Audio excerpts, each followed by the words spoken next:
just going to go ahead and start while people still come behind us.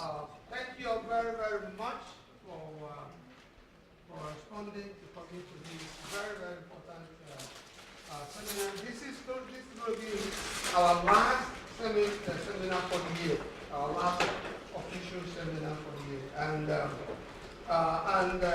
we for those of you coming from outside engineering, we typically have about 4 seminars every term, about 6 to 8 a year officially, and then we have other workshops.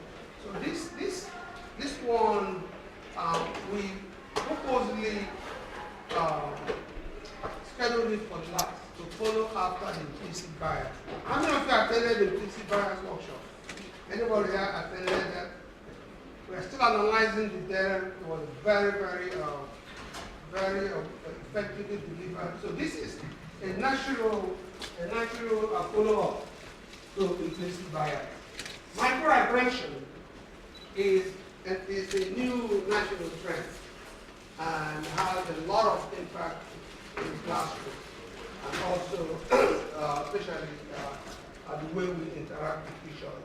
So it is indeed my honor to introduce Dr. Brown, to bring him onto campus. I have attended his workshop. That's why we selected. We attended his workshop I believe it was in Chicago, where he gave this workshop.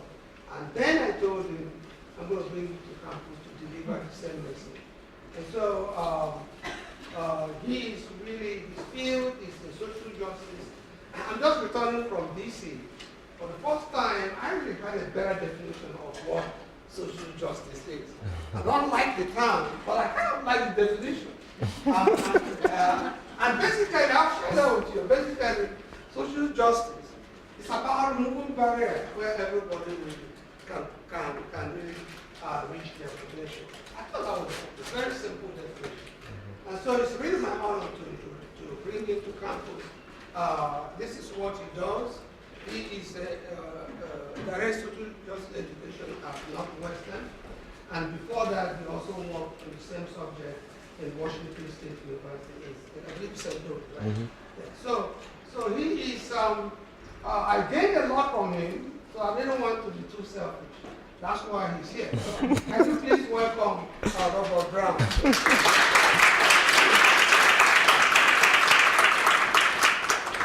Thank you so much for that kind introduction.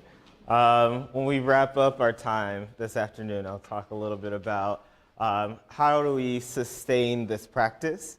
And one of the ways we can do that is by actually following through. And so I appreciate that. So a lot of people tell me that after a workshop, and I'm like, all right, I might talk to you, I might not. And then about a month later, we were in contact. So my name is Robert Brown. Feel free to call me Rob as well. My gender pronouns are he, him, and his. And I serve as the Director of Social Justice Education at Northwestern University in Chicago, my hometown. I have been at Northwestern for the last 2 years. So within our work, there's some student affairs people in the room. So we are housed within student affairs, but work heavily with the academic side of the house as well. To facilitate intergroup dialogue and affinity-based dialogue with students, faculty, and staff on campus on trying to advance our goals to create a more inclusive environment at Northwestern, which is not for the faint of heart. So we'll talk a little bit more about some of those dynamics throughout the afternoon. My goal is to kind of get you all interacting, talking with each other throughout the afternoon, bringing your own experiences within to this context and this conversation about microaggressions, but I also want to give you a sense of who I am as well. And so as I think about kind of how do I enter this work, how do I enter the conversation about microaggressions, I am someone who has experienced many a microaggression and then also committed many a microaggression. And that's something that we really, I think, is key for me in finding and maintaining a level of compassion and humility for engaging and interrupting microaggressions within my work. Just this morning, so I folks were so kind to have a driver come pick me up from the airport. And he had a nice little sign with my name. And I, walk out the escalator. And he says, I was like, hi, yes, that's me. And he goes, are you sure? And I said, yeah, I'm pretty sure. He's like, you're giving a talk at Pitt? And I was like, yep. And so there's just this disbelief, right, that I so often navigate. And that has to do with race and gender and class and all kinds of things. So we'll talk a little bit about power and positionality and kind of how that impacts us throughout our time. How I ground myself. So I think it's always important to ground yourself in something. Once we start to do the work of engaging and interrupting, not just microaggressions, but other forms of bias, discrimination, oppression, it is not for the faint of heart by any means. And I think particularly in our current climate, it's getting heavier and harder and more laborious to do. And so I seek out resources and tools wherever I can find them. And so I've read some of the work from Thich Nhat Hanh. He has a book called No Mud, No Lotus. And it's been a philosophy that I kind of continually come back to, and I think it shows up in the context of microaggressions as well. So kind of what the philosopher is kind of articulating is that we can't get to the beauty of the lotus flower. We can't get to transformation without really wrestling with the mud, right? Being honest about our experiences, actually owning and taking ownership of ways in which we maybe have harmed others, right? And so I use this for myself, and I hope you all have an opportunity today to start taking some ownership, leaning into some difficult conversations with each other throughout our afternoon.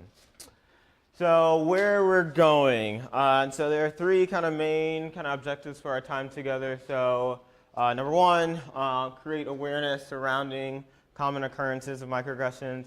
I'll have some examples that I will provide you all with, but I would love for you all to share examples that happen either here on campus or just in your lived experience. I think that adds a lot of richness to the conversation. I am a big believer in that the expertise is already in the room. I just get to draw it out, right? And so please share that with us. We will kind of explore the outcomes. So what's the impact of microaggressions? Also, my wonderful driver this morning, he was very eventful. He was like, you work on college campus? I was like, yes, I do. He's like, something that's just really bothering me these days is this notion of, I saw this thing, and there's a story, and this is the energy, right? I'm like, okay, where's this going? And she's like, I saw this article about how college students are getting these quiet rooms now because they can't process, their feelings and their emotions. And I was like, okay, yeah, I've heard of that. And so he had this like distinct frustration, right, of the kind of almost like how could this make an impact? And so what we're going to try to articulate are some of the like psychological impacts, right?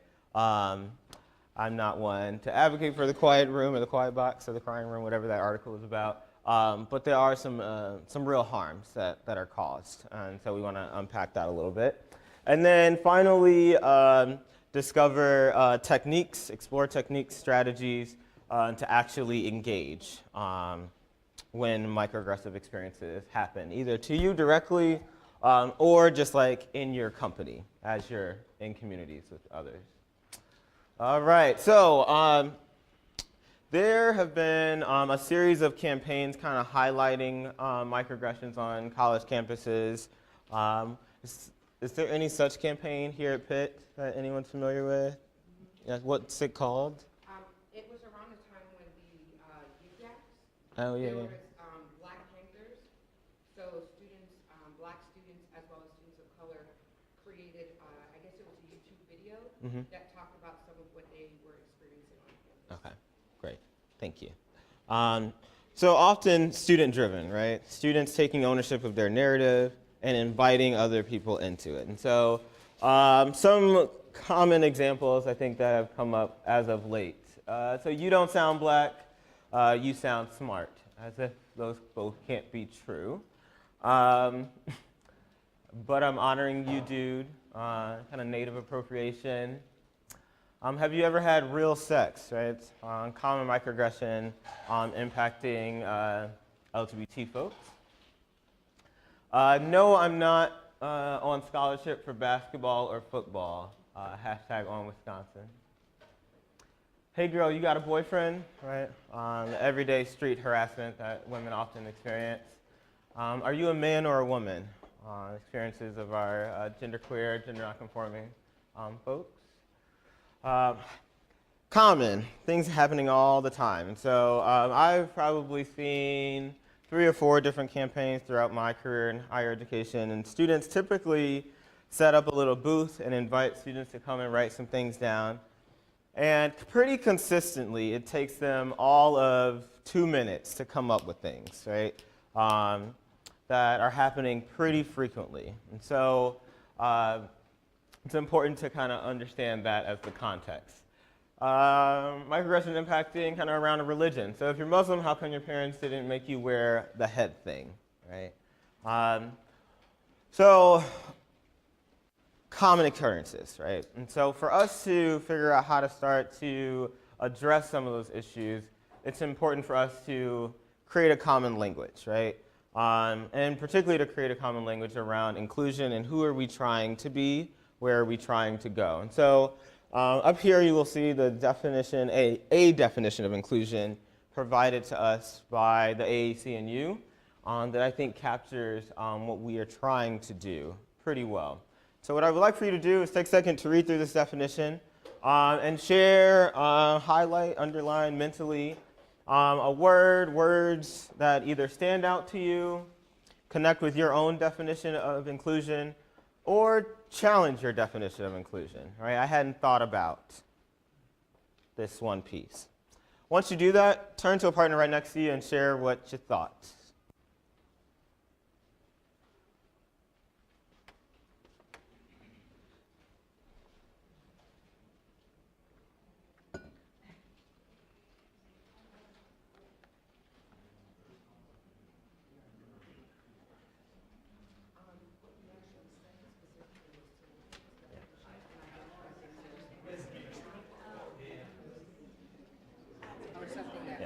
So what resonated and what was maybe new? What resonated, what's new?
Gonna bring us back together.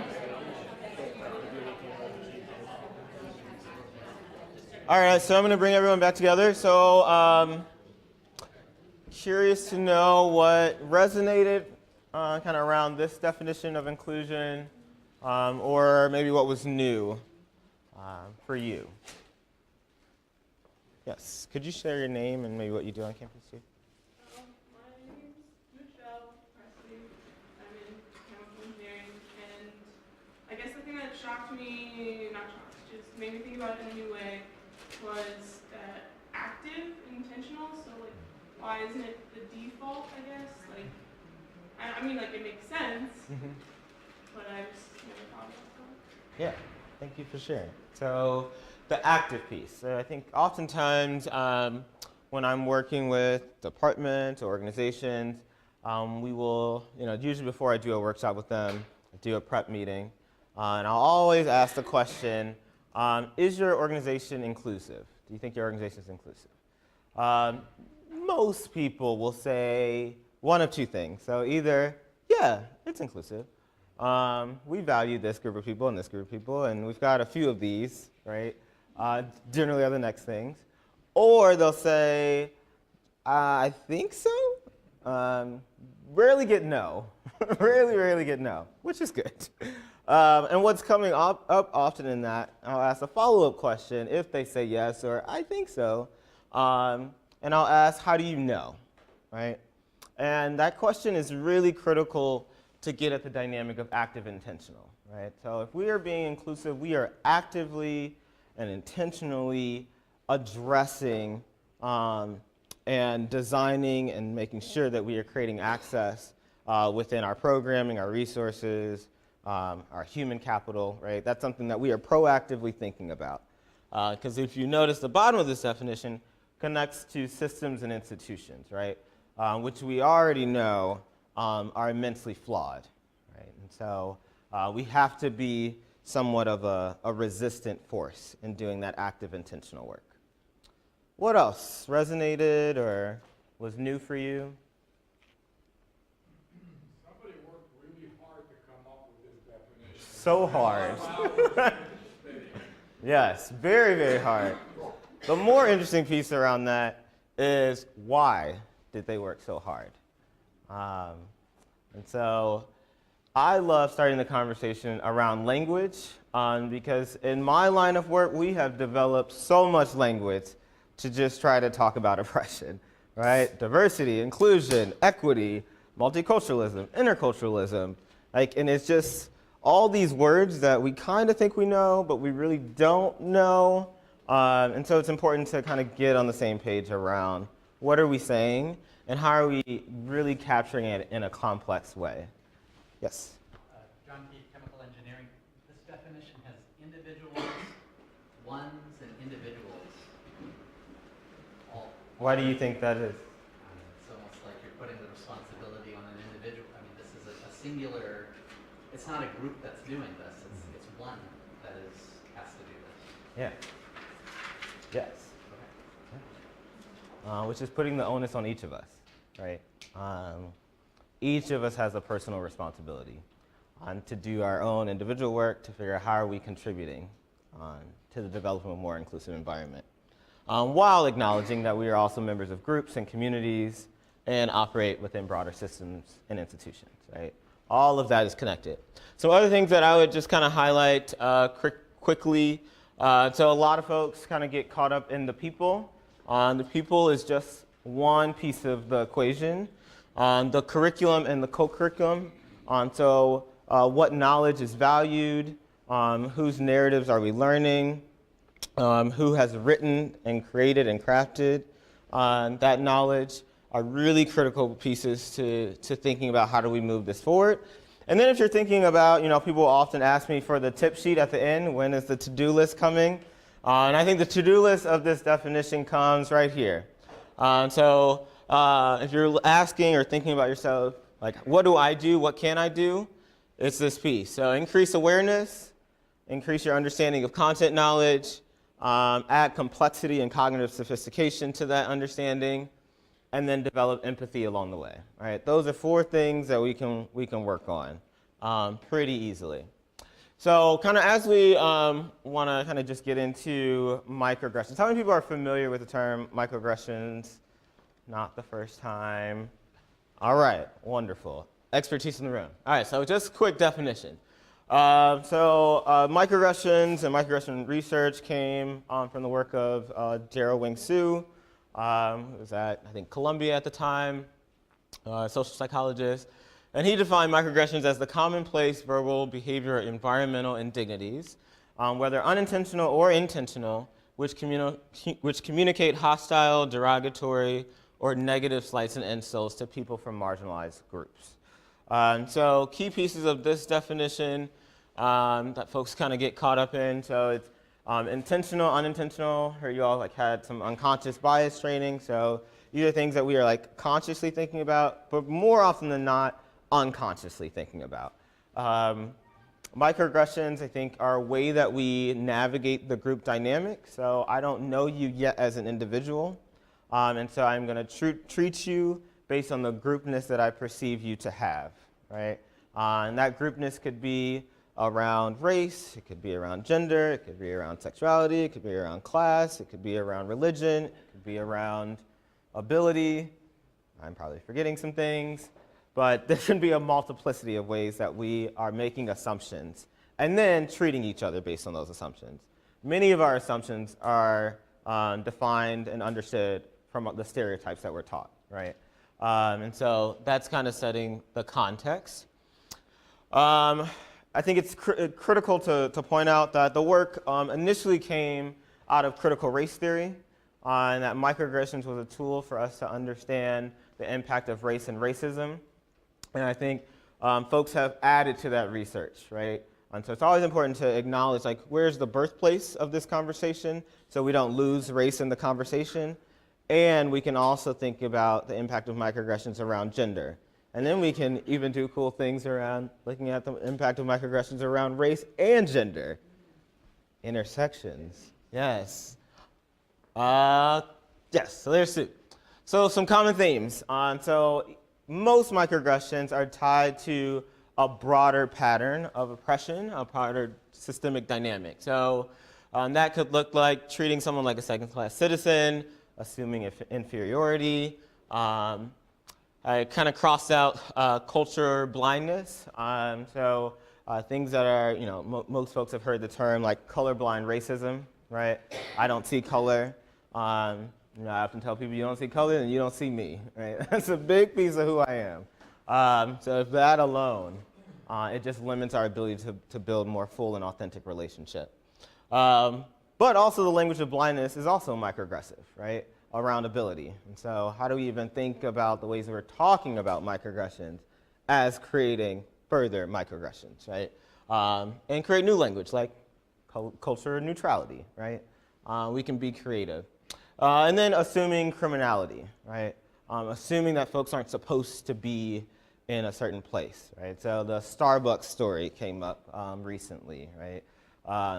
That you couldn't possibly just be meeting or waiting to have a meeting with a colleague, right? There must be something criminal or malintent that you have, right? And then that tends to be a place that I would say that wasn't necessarily a microaggression, that was like a broader thing, but I've experienced the dynamic before the cops get called all the time, with just the questioning and the interrogation. Do you have a question? Yes. Yeah.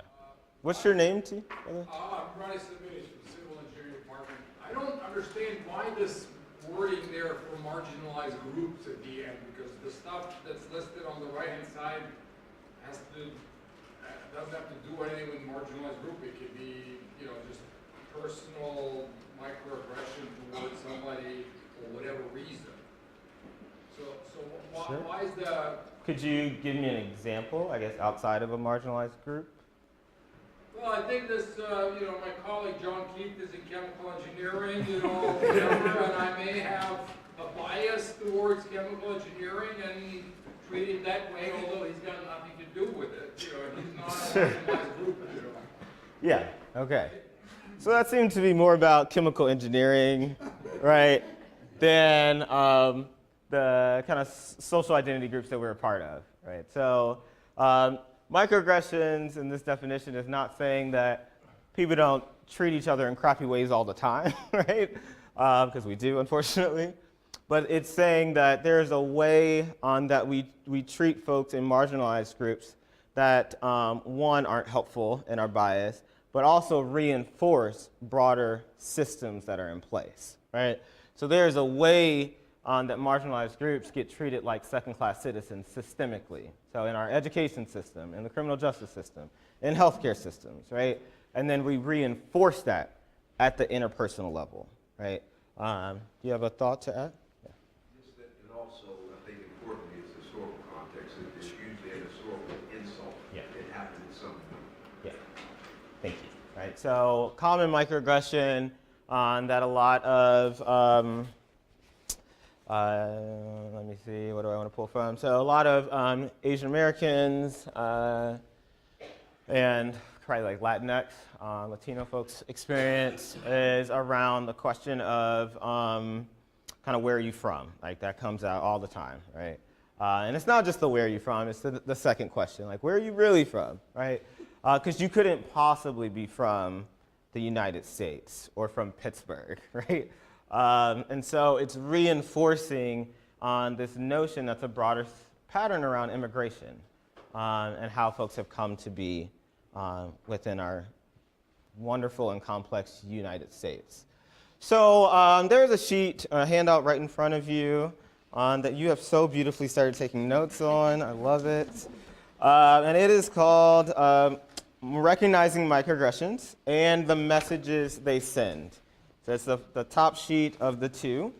So I want everyone to take a look at that sheet and kind of individually read through the sheet. So it has several examples of microaggressions and the broader themes that they're tied to, which is, I think, a really, really critical part to focus on. And so take a second to read through there, and then I'll give you your next instruction.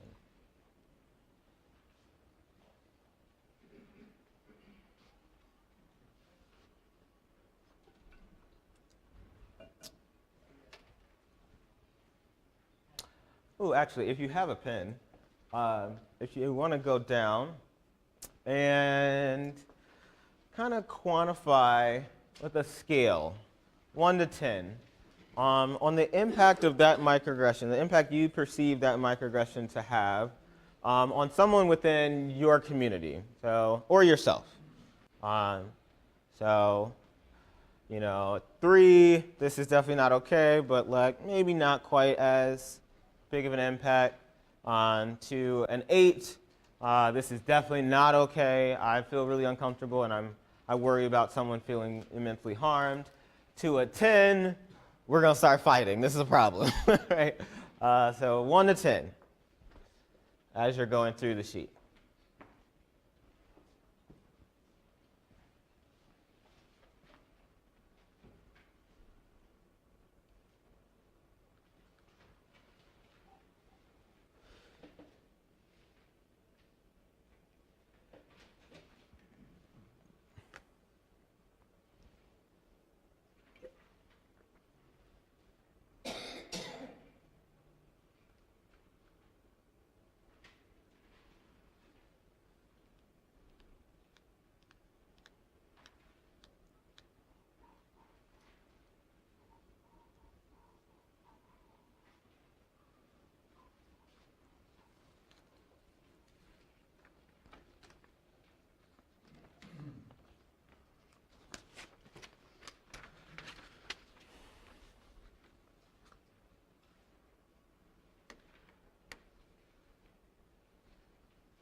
All right, and once you kind of work your way through, or after working your way through, I want you to kind of reflect on these two questions. So, have you heard any of these before? And if so, what was that experience? And when I ask, like, what was that experience, I think there's a lot of power in storytelling, right? And so, instead of saying, like, oh, yeah, I've seen or experienced that, share that story, right? I think that is a way that we can deepen our understanding and crystallize and make this conversation more real and authentic. And then that second question, what if any of these phrases surprised you on the list? Or the connection to the broader theme maybe surprised you? If you could maybe turn to one or two people around you and just reflect on those two questions, that would be great.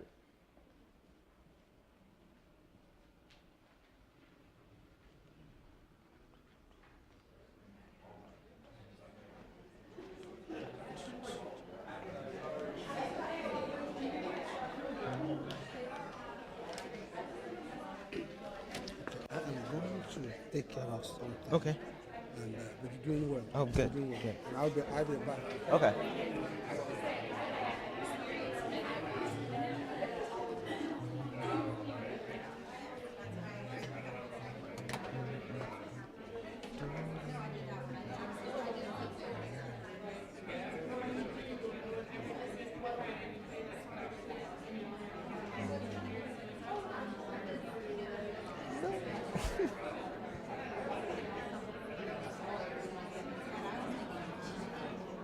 Did you plan to do that your second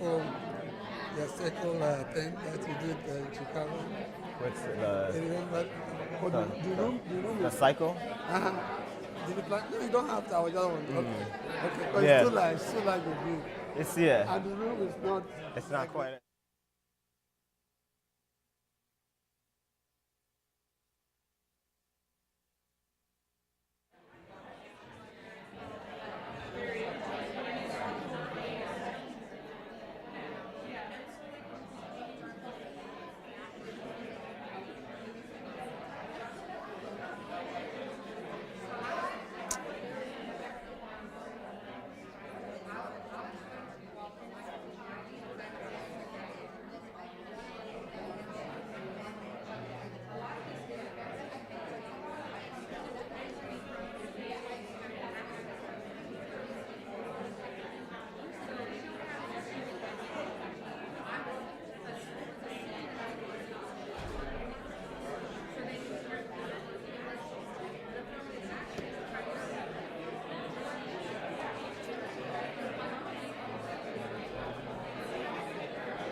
How you doing? Here you go. Oh, there's nothing here. There you go. No problem.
All right, so we're gonna come back together.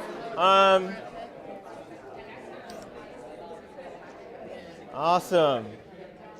It's a lot of energy around that. I hope that's good energy. All right, so before we get into the questions, what did it feel like to do the rankings? So the 1 to 10, kind of quantifying impact. What did that feel like? Yes. I chose not to do it. Yes. Please share more. I chose not to do it because, for many reasons, and I'll just share a service reason right now because we don't have enough time. Yeah. Historically, when I think of microaggressions, I think of all the historical acts of trauma that are rooted in microaggressions. And how dare I tell anyone how to navigate their pain when they're receiving it, going through it, feeling it, sleeping every day, waking up, and rising with that pain that resides inside of them. I can't tell another person that this is a 1 or a 9 or a 10. But I know for the ones that have impacted me, it's been 10 plus. So there is no scale that can quantify what my experiences have done for me with sleepless nights and stress. Yes. So that's why I chose not to rank it. Thank you. You No, aced the absolutely. test. Always that plant in the audience. Ruined my whole little thing, man. No, thank you so much. Yes. So that is immensely true, and that is often not what we get to experience, right? So, get some other thoughts. Yes. I chose not to rank also for a slightly different reason. Okay. I'm very aware of my privilege. I know that the majority of these things have never happened to me, or even some of them not even to people who are close to me. And so I can't say, because there's no way I can even fathom what to think about, and any of these could mean so much to somebody that I can't even begin to understand. Right. Yes. Yes. Thank you so much. Right. So there are ways in which our privileges, our not knowing, right, can distance us from even understanding what impact could be like, right? And so I think that's a really helpful way of thinking about this. I think that's also a place that we get stuck, though, too, right? So I don't know that just because I haven't lived my life as a trans person, right, that doesn't mean I can't connect to some type of empathy around what their experience might feel like, right? Well, and I 100% agree with you. Like, I don't want to play that game, right? And like, how can I get a little bit closer and a little bit more intimate in understanding what that experience might feel like, right? Which is awesome. Thanks for showing up. Yes, go ahead. I did start ranking it, but because I took it as how would I take this, not how do I understand that someone like she would take that. Yeah. And she clearly explained it to me. But because to me, a lot of the stuff is like harmless. Like I didn't think. Yeah. So again, isn't that the reason we're here? To understand why people want that. Yeah. What all three of you all so beautifully have articulated is the power of positionality, right? So our positionality, our lived experiences, our identities will vastly weigh in how we experience microaggression. So how we experience, how we are able to listen to, how we are able to support, right? I think about, not every microaggression for me is a 10, but I have 10s, right? And so for me, my work based on my positionality around my 10s is what about that experience is keeping it at a 10 for me? What have I not checked into in terms of the root causes of how that issue, that dynamic continues to show up in my life? And I need to do some work around that, because holding 10 energy is not healthy, right? In the space where I'm 1, like, what's the big deal, right? Or like, it was just a joke, right? What about my positionality and power is causing me for that experience to land as a joke, for me not to know? I often ask myself, like, I'll watch a movie and start laughing, I'm like, oh, what was funny about that, right? And almost self-facilitate, like as if I was standing up here, but just in my own head. And it helps me to start working through some of these dynamics, right? So as we continue to think about the impact of microaggression, so for folks in the room who've experienced microaggressions, there's some things that we do, right? In the process of microaggression happens, and then we almost engage it, and then we don't. I think there's a list of questions that we often ask ourselves. If you know what I'm talking about, what are some of those questions that you maybe ask yourself before engaging? Yes? I have a quick moment of where am I in this moment, emotionally, psychologically, and spiritually? Am I hearing what I'm actually hearing? And I try my best to ground it in what I believe, what I'm thinking versus what I know is reality.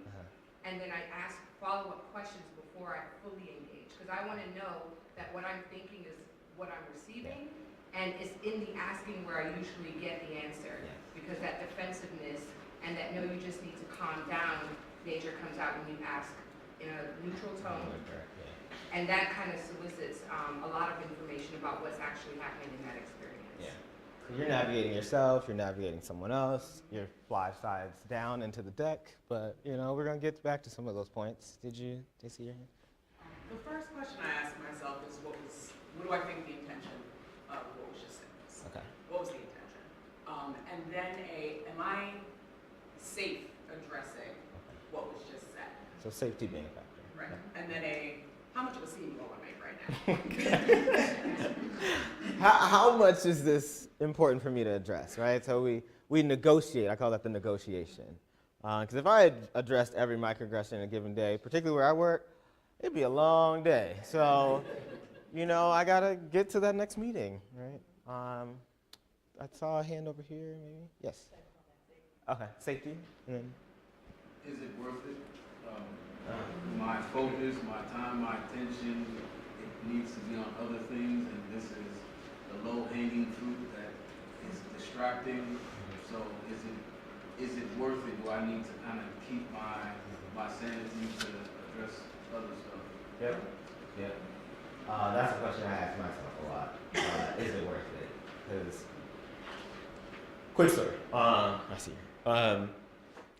We were in a director's meeting with our vice president, who microaggressed me and other people at the table. And, she's a wonderful woman, but, she's just got some gaps, like we all do. And it was a moment where I asked the question, is it worth it? And I knew a part of my is it worth it is it worth all the follow-up conversations that I'm going to have? Is it worth now this whole staff meeting becoming about this versus let's get back on whatever the topic is? And so I addressed it, and I address it when I think about that. Why do I want to address it? Part of it is for my own humanity, right? I'm worth it, right? And there were some other folks around that table who didn't necessarily have the same power and positionality as me. And so I was like, let me take it today, because I know other folks are taking it for me other days, right? And then it did. Everything that I thought happened. So it was the rest of the meeting. We had this kumbaya moment. She came by my office right when I was trying to get ready for this other thing. She's like, do you have a moment to talk? And I was like, yeah. And, it just, so it's often truth behind those questions, and that doesn't mean that we shouldn't go there necessarily. I saw one more hand. There's a question really, someone you brought up intent, that intent is a factor, but I thought intent is not, it could be intentional or unintentional. So if you're... Yeah, that's why the intent question is helpful, right? So should people consider intent? I don't know. It can be one in a list of things that you consider. For me, it impacts me a little bit differently. I think most things are unintentional. Vast majority of things are unintentional.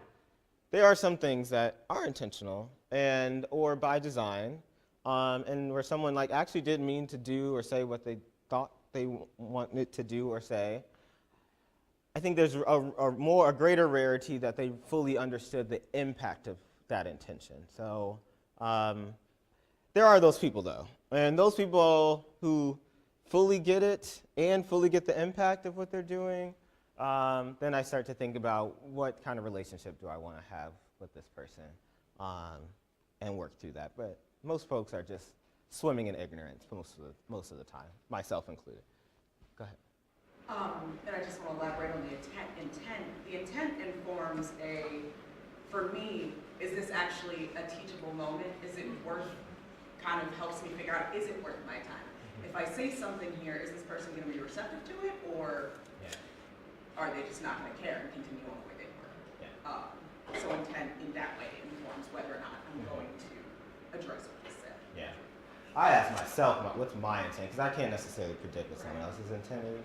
But I'll ask myself, what's my intention in engaging? Sometimes my intention is, I just want to drag them across this table, with using every piece of intellect that I have. And other times my intention is, this person carries a lot of weight for our students' experiences, and I need them to move along, right? I need them to know this, or to not do this anymore, right? And so I operate from that intention, right? And for me, I always connect to what are my values, right? So I think I don't need to police myself when I'm at that place of anger. I just know that me, dragging that person, embarrassing them, leaving them in a place of shame, might make me feel good for like a second.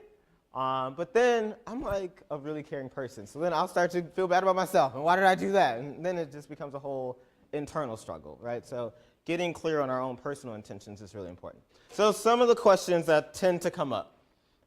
So did I interpret that correctly? Did I hear that correctly? Did she say what I think she just said? Right.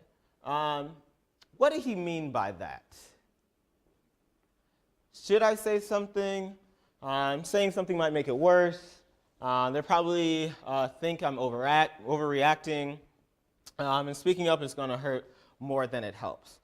I think these questions, there's a concept which we won't dive into today, but these are the manifestations of internalized oppression. So our experiences digesting messages, oppressive, dehumanizing messages, leaves us to question ourselves, leaves us to question our power and influence, leaves us not knowing, right?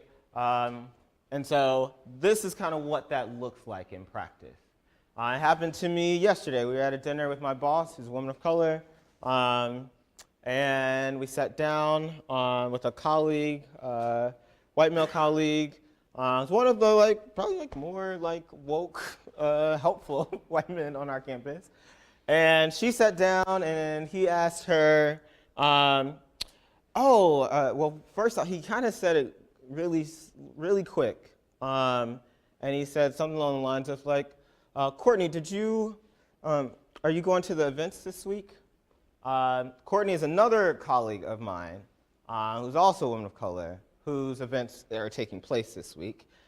And so I was like, did I hear him say Courtney or Leslie?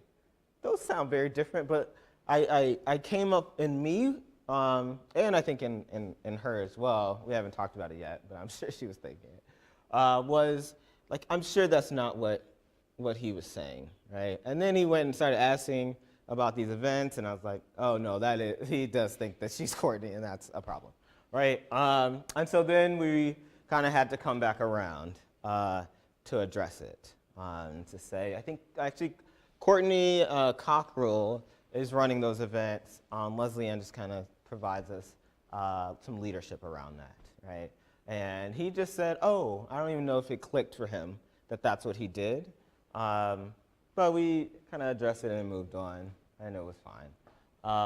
But that initial pause is something that happens all the time.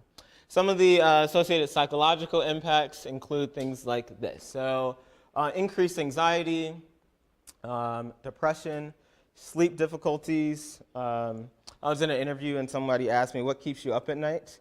And microaggressions from that day sometimes keep me up at night, right? Particularly in the relationships that matter most to me.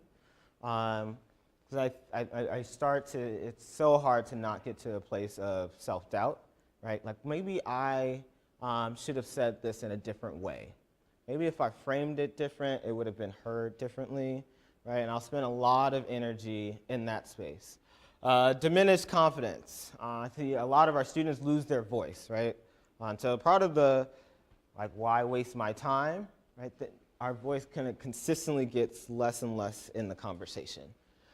Helplessness, loss of drive, intrusive conditions, like, these internal dilemmas, and diminished cognition, right? So it actually impacts the way and the space that we have to think. And so understanding that there's depth and there's impact is really critical piece. And that creates a kind of a concept called microaggressive stress. So I need some high fives. You have a high five? Have a high five? Awesome.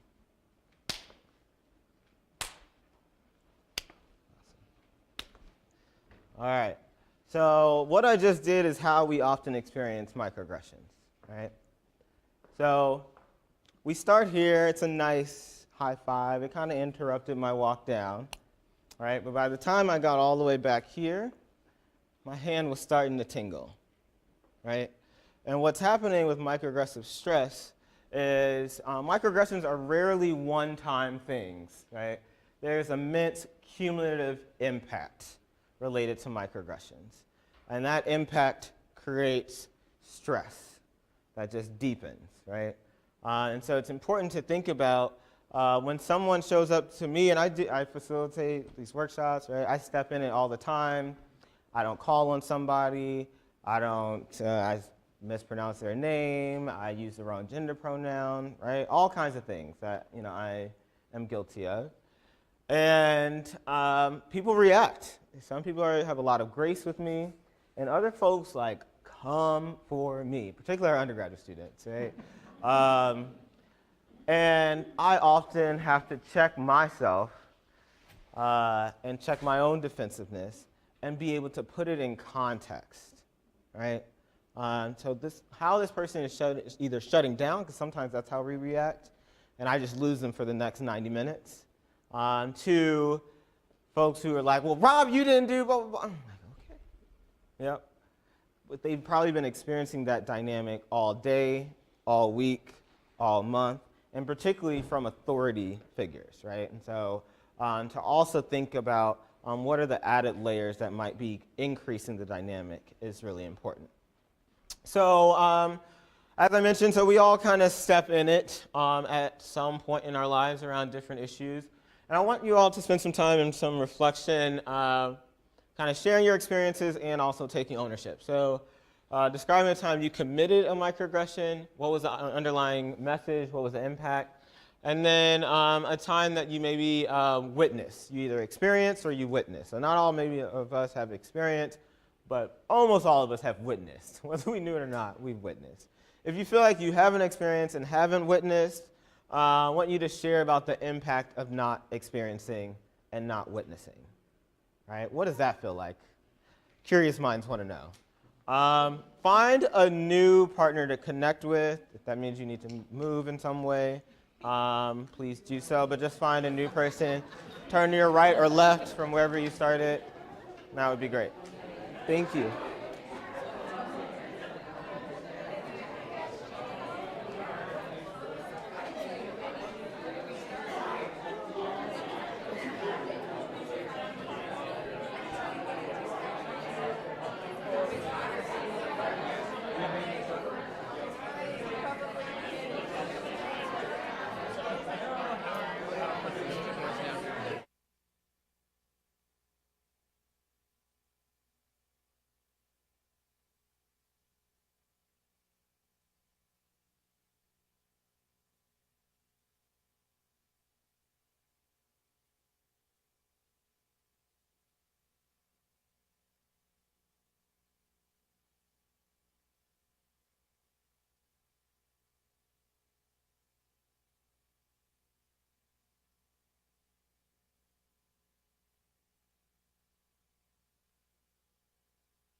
All right, so I don't.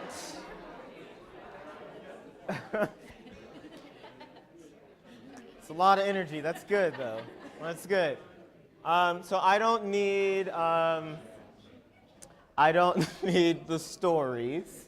So no need to put your stuff out in front of everyone, or no need to do emotional labor on behalf of everyone. But I am curious about kind of what was just the feelings like? What was the feeling of sharing around either times that you committed or you experienced? Like, what were the feelings that were playing out just in the practice of sharing those stories? Let's say more about that. So, being able to identify some of the feelings in the story that my partner shared. Which I think builds connection.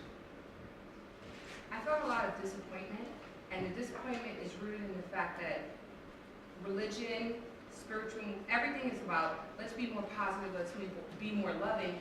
However, these insidious acts keep us away from accessing our truest and fullest humanity. And so we then commit egregious acts against one another, and it's a false narrative that we're living. And it just made me disappointed in where we are, but excited at the same time. During this room. It's disappointing, and I think in some ways, I remember when I was introduced to this term, microaggression. I was in college, grad school maybe, and I learned in a classroom. My faculty member introduced the concept, and I was like, "Oh, there's a word for that." That's a fancy word, one. But I'm very familiar, right? And so I think the experience has not changed, right? Historically, and I still navigate that now, but the power of language, the power of a conversation, right? The power of community are ways that we can hold that both in. My conversation, I've observed that ignorance plagues us all. So it's really being empathetic and understanding everybody's chink in their armor. It just depends on the time and the place and the situation. Like, we all are ignorant and we need to learn in a certain area. And just understanding it's a process of growth and being willing to learn. But that ignorance area, like, nobody's perfect everywhere. It's a matter of when you don't put your foot in your mouth, how willing you are to learn. Yeah. And just the notion of perfectionism is tough, right? Particularly in like academic environments, right? When that's kind of what we're taught to be.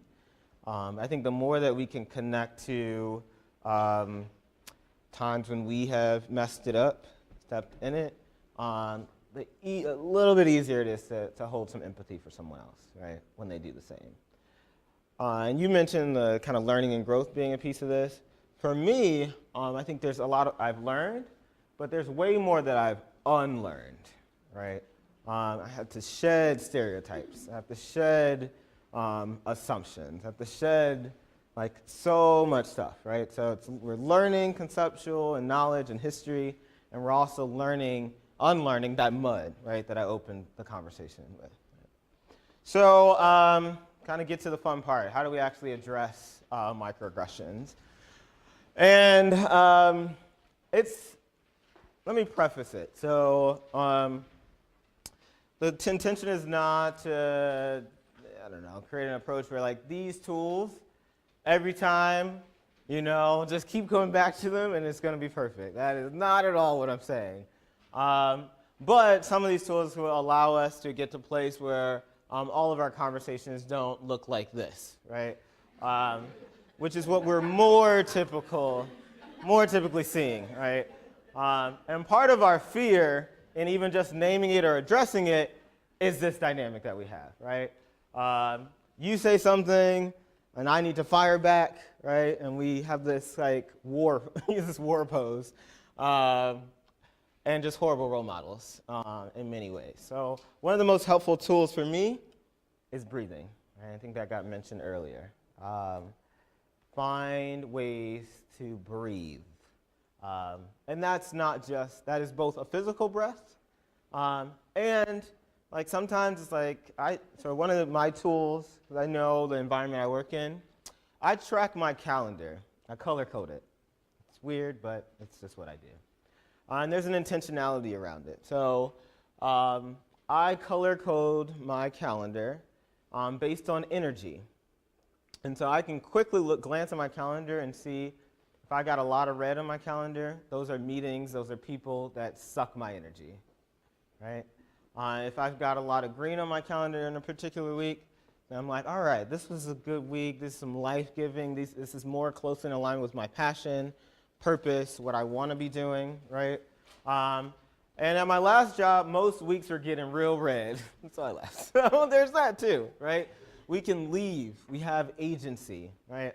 I use it as my calendar, right? So if I know I have been this for too long, right? I'm starting to look ahead and say, like, when do I have therapy to let some of this out, right? How am I sharing this with my partner, right? How am I addressing this harm with my supervisor, right? Who do I need around me in terms of support to find space to breathe?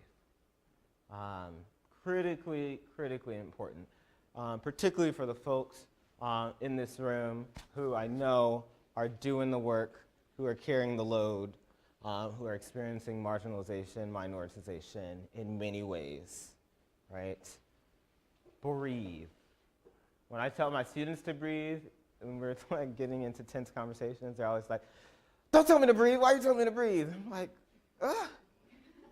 You can barely like get your words out because you haven't breath. Like, just breathe, right? So let yourself breathe, physically, metaphorically. Some other things that we can do. So starting to become aware of like where do we hold unconscious bias. Typically in our dominance, we hold a lot of unconscious bias. So our dominant identities, so whether that's whiteness or maleness or cisgenderedness or heterosexuality or Christianity, help me out, ableism, able-bodied, able-minded folks, right? We move through the world not knowing, not experiencing, not having to question, right? So we tend to have more bias there. We also have bias in the marginalized and subordinated pieces of our identities as well, because we haven't unlearned some of that stuff. And so it's important that we do that work and put ourselves in spaces to do the work. Be observant, so notice reactions. That is the greatest tell of a microaggression, is how someone reacts, right? And so that's probably been my biggest piece of growth. Like, I don't address every microaggression, but I do try to track. So I track a room. I notice when people's body language shuts down. I notice when the eye roll comes up.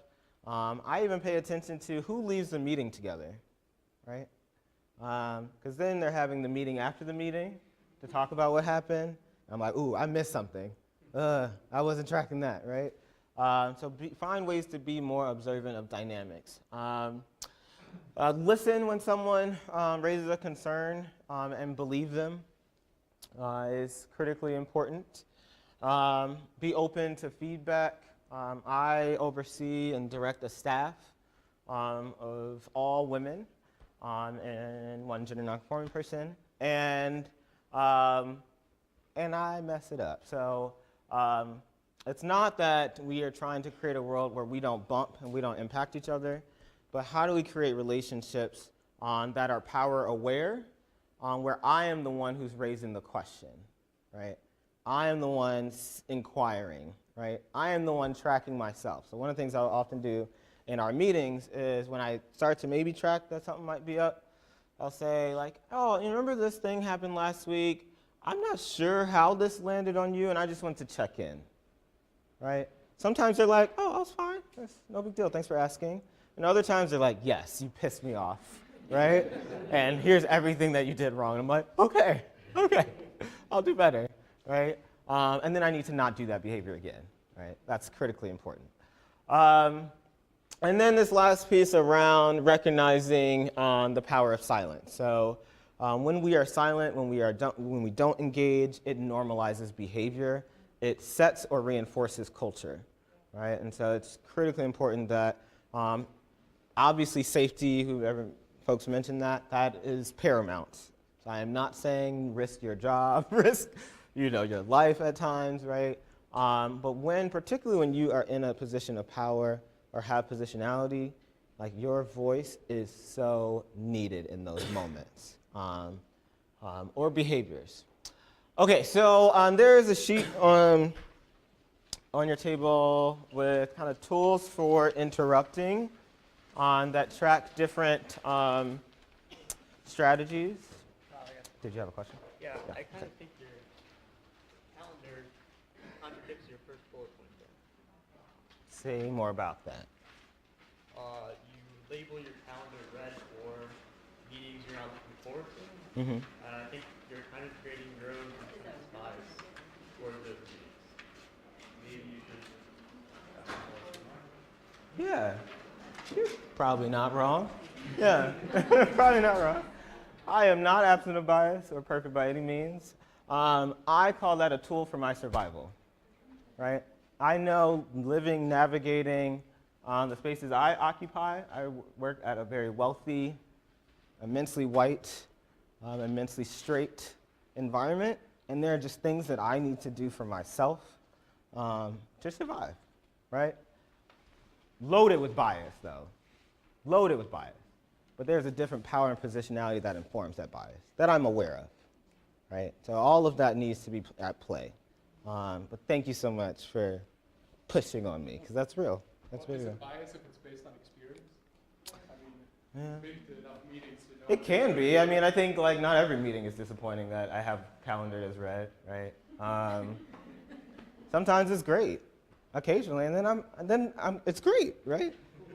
So the week is lighter, and then the next week is even lighter, right? So, it's not like I go into every space with an energy waiting for people to disappoint me. I just go in with a critical consciousness, right? And an intention. That's more of the design than anything. And I think you can hold all of those truths at the same time.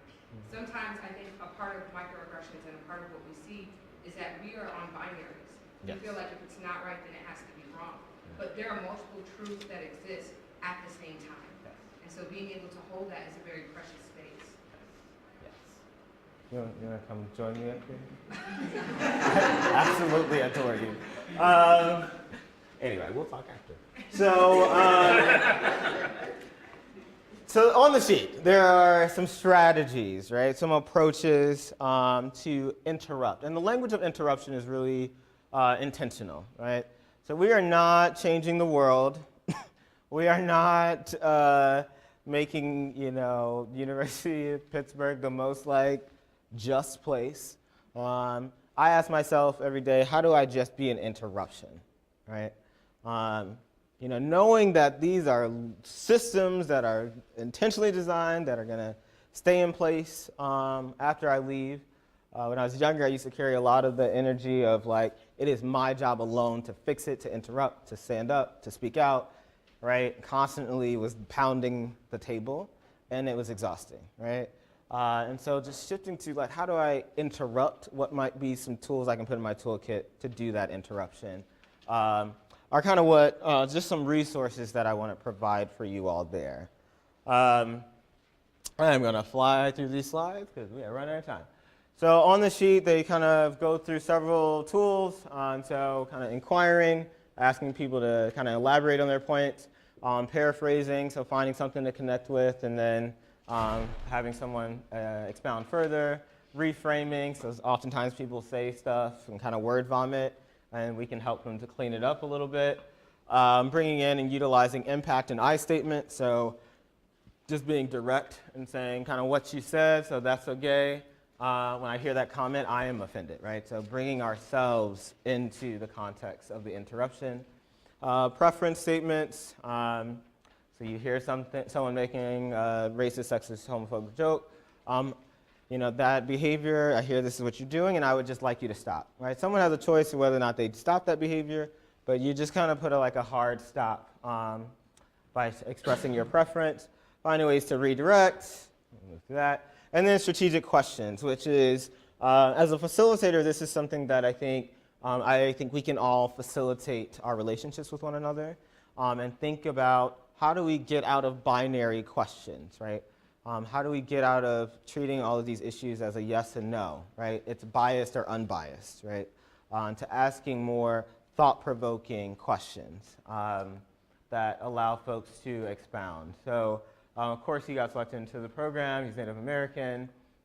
How does what you say honor your friend? Instead of creating a closed-ended conversation, that's opening up a whole nother conversation, right?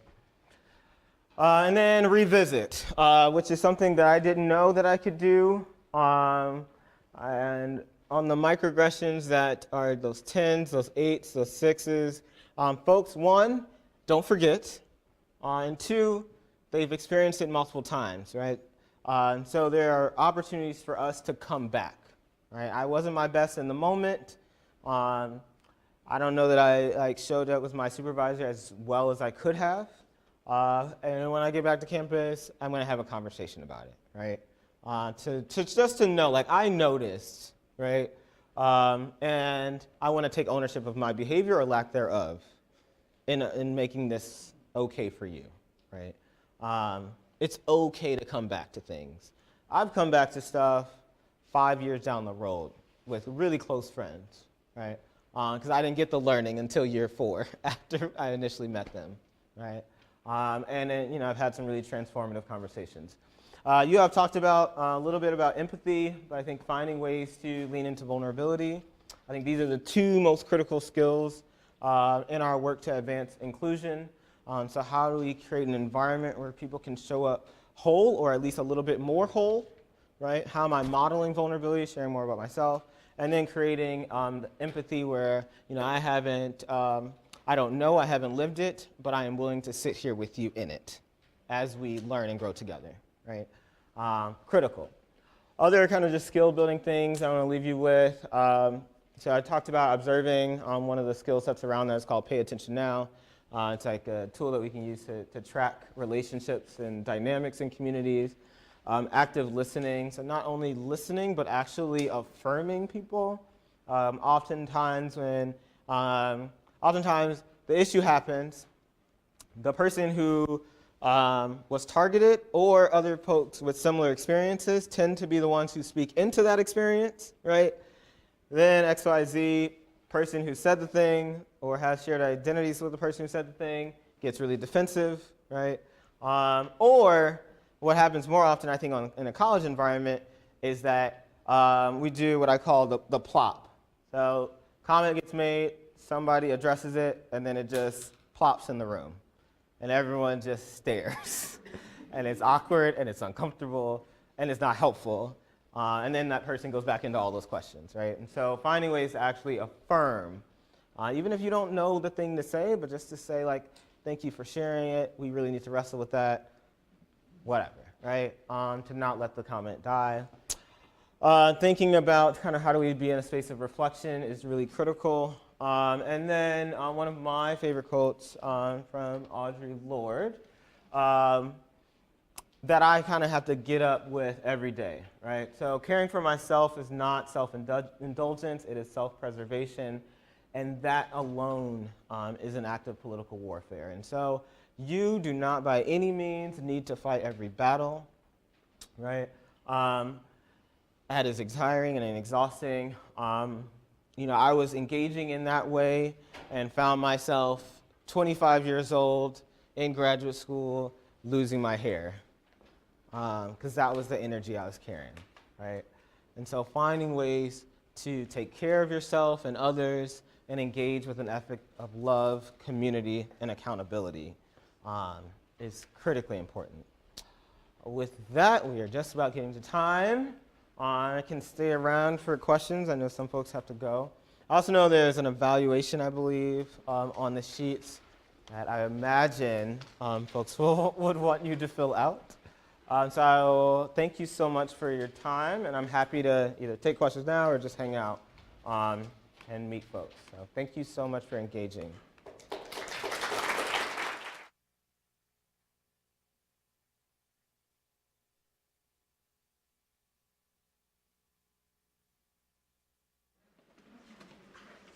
questions and comments. It's very helpful to us, even as we plan for next year. If there is something that we touched on that you want us to address, to discuss more for next year's series, it's also welcome. But for now, ask the experts what is in your mind. Yeah. So I have a quick question, and this could be something that probably is its own workshop within itself. So we're talking about microaggressions from people that perhaps look different from you, but what about the microaggressions within the groups? So some of this, people could say to the same race person, blacks can say it to blacks, whites can say it to each other. So is that something, some of what you discussed could apply, but is that a separate discussion or a separate workshop all within itself? It can be a part of the conversation. Definitely be a part of the conversation. I do think that is a far more complex conversation because I think that's rooted in some of the internalized pieces, which I love to really get in and have more time because you don't want to open people up to processing that without being able to shut that back down in a healthy way. But there's a term for that. It's called horizontal hostility. Horizontal hostility. And so in a system of oppression, it leaves some folks one up, some folks one down, right? With a system kind of holding that in place. Horizontal dynamics of oppression are folks kind of at that same level are still in this same system, right? And so we reproduce the dynamics at times. That can look like women policing each other for what they wear to work, right?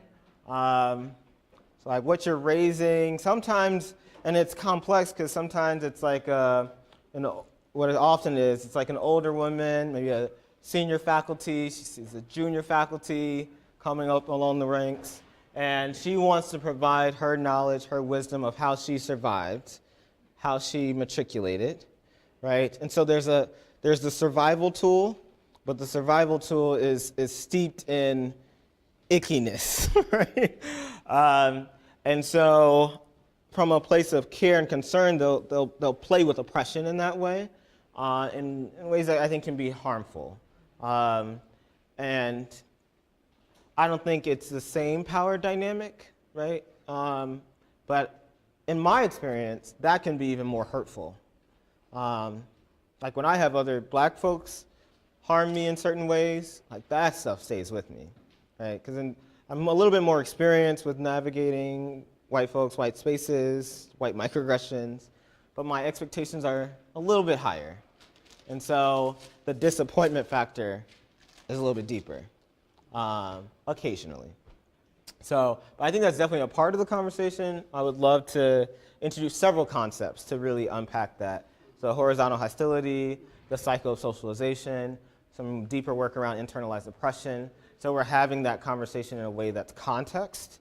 Sometimes the danger in having that conversation is that what happens, someone in the back of the room, I share an example of how LGBT folks harm other LGBT folks, and then the straight cis person in the back says oh, they do it too, right? And it's just the same, right? We all are guilty of this, right?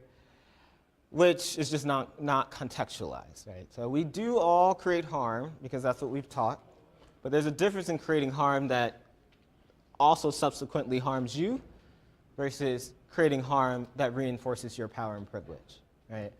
And that's a hard nuance to get through in 90 minutes. Let me give you a scenario, and Sure. then I'll ask you a question. Okay. When I was a freshman, I was about 100 pounds, maybe 100 pounds, maybe 110 pounds. Very small guy. And this professor was teaching calculus. And he made a mistake. Somewhere he made a mistake. And I was sitting right in front because I was very small, so I had to sit in front so that I could see the board.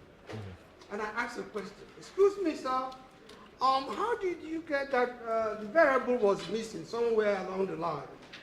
And he walked, this guy, very heavy guy, and he walked up to me, very small guy.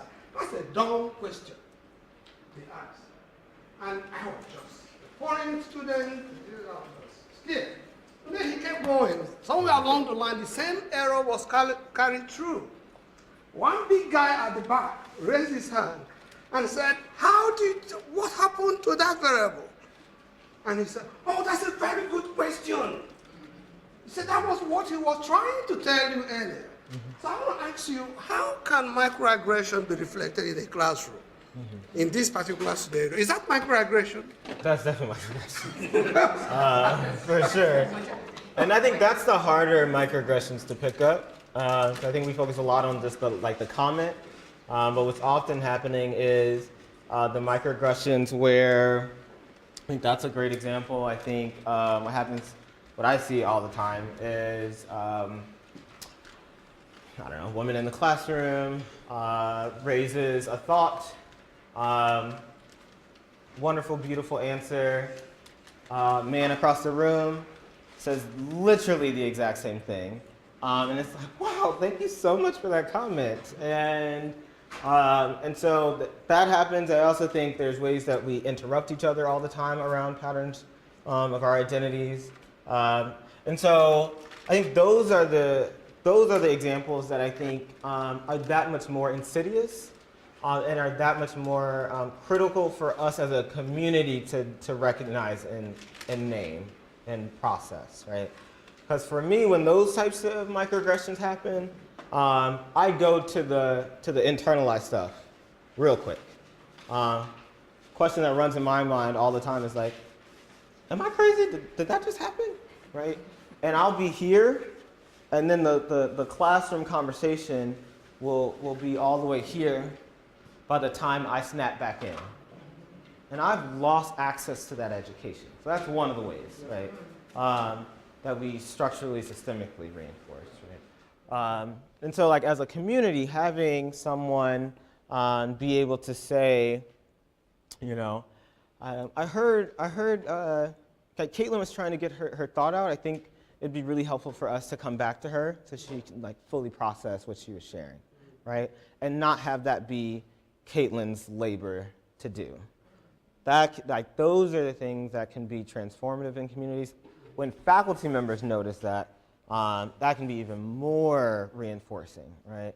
Because what often is happening is no peers are addressing that behavior, and the faculty member who's a quote-unquote authority figure also isn't, addressing that behavior, and so the doubling down of that self-doubt happens. And so when a faculty member bringing all of their power actually speaks into that, addresses it, notices, and it doesn't have to be this big thing, right, that like embarrasses a student or puts them like on stage. It can just be a quick, like, let's just come back, right? I think that's something that we can do. I will say that in my experience, I think the ball just moves, right? So students are experiencing that in the classroom, and then I see the faculty members who are addressing those types of behaviors tend to be junior faculty, tend to be women faculty, tend to be folks of color, almost all the time are women of color, right? And then that shows up on their course evaluation that so-and-so is really combative and doesn't allow us to talk. And so like just to even know like there's layers to all of this is really important. Thank you so much. By the way, that example, I had to drop that class because I was so uncomfortable in the classroom. That experience is one of the reasons why I took this job. I had such experiences, but one of the reasons I wanted to be here. By the way, let's give him a hand again. Thank you. We have a gift for you. Awesome. Thank you. Thank you again. And please help me to thank Natalia and Susan right there at the back. Awesome.